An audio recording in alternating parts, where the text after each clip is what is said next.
Today I am making a video that I never thought I would have to make. Another great apologist has died, but this time it wasn't due to natural causes. I'm Aiden, and welcome to A Pastor's Life for Me.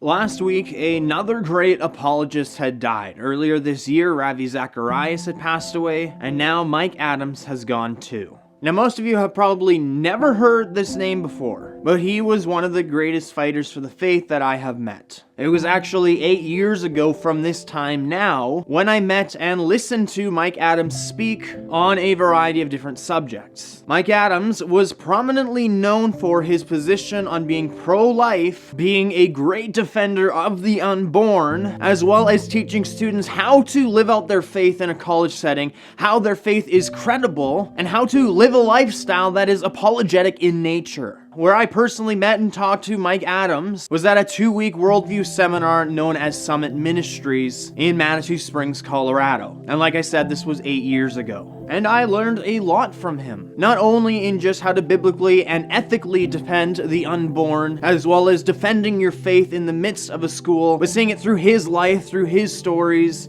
through his examples, that he truly believed everything that he said. Not only that, he lived it out.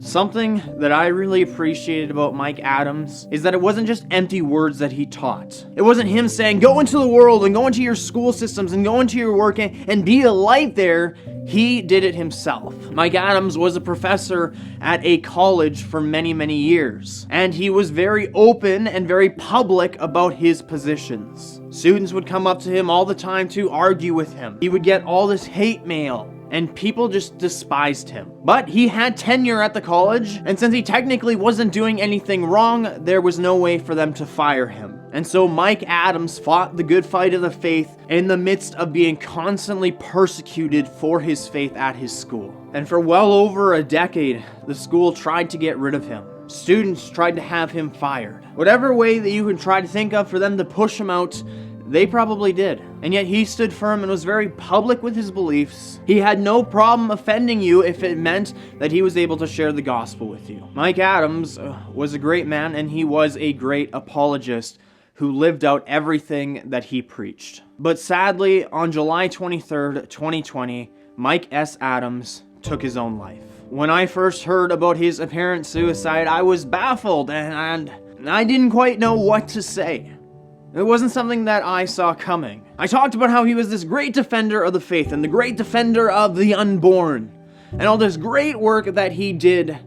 What I didn't talk about was just how much he was hated. Yes, I mentioned that the school and left liberals hated him for his positions, but it stretched far broader than that. In fact, much of the time Mike Adams felt quite alone and very much abandoned by Christians and the church. He defended the faith, and he did it in a way that offended a lot of people. And though he did it out of love, many questioned his motives. Many questioned whether or not he himself was saved. And many Christians disagreed that he should even be taking a stance at all. And to summarize one man's article, this man who actually spoke with Mike Adams several days or a couple weeks before his death stated that these lefts and these liberals had bombarded Mike Adams day after day after day with so much hate. And even the church, the place that should have supported him, the place that should have encouraged him, the place that should have helped him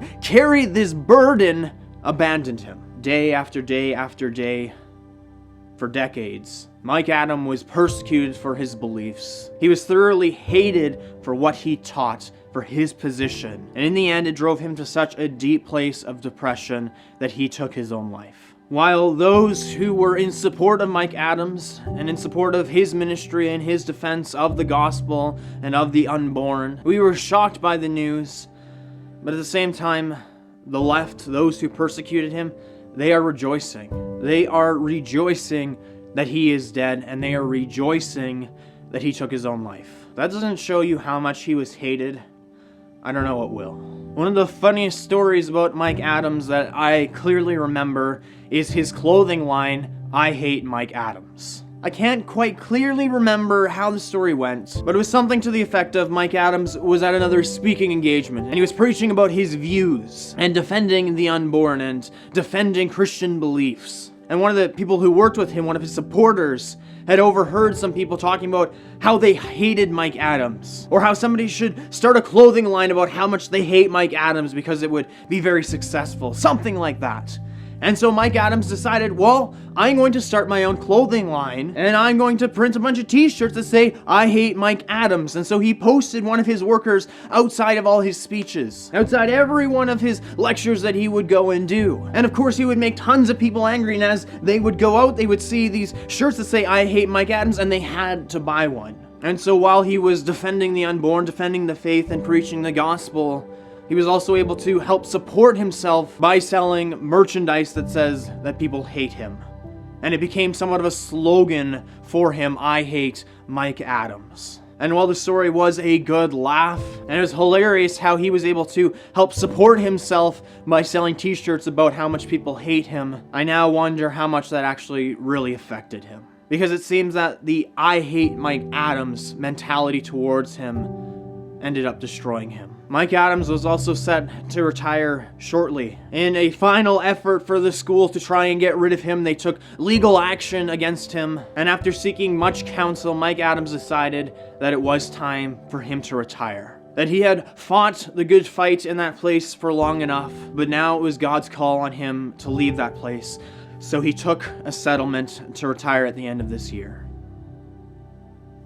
And I don't really know what else there is to say. But this should touch us, and this should put a call upon our lives. Because there are many like Mike Adams who are hated for their faith. And there are many like Mike Adams who have faced this persecution day after day after day. And there are many like Mike Adams who have been abandoned by Christians and by the church. I wonder if Mike Adams had received more encouraging notes, if more Christians had come up to him on a regular basis and say, thank you for your ministry, thank you for your defense of the gospel, thank you for your defense of the Christian faith, thank you for your defense of the unborn. I wonder how different this outcome would have been if he was not abandoned by the church and by Christians. See, the left, he can understand that. He is preaching something that is against their core beliefs. Of course they are going to be angry. Of course they are going to persecute him. And of course they're going to even take extreme measures against him. He probably wouldn't even be able to tell you the amount of times that he received death threats. But from the left, from these extremists, that made sense. But from Christians, it doesn't. I don't think I would be here making this video today if the church had supported him like they were called to. Paul tells us to carry one another's burdens, but who came alongside Mike Adams to support him? Yes, he had great friends, other great apologists, defenders of the faith, who came alongside him and supported him, but they weren't with him, they weren't near him. What about the local churches in the area?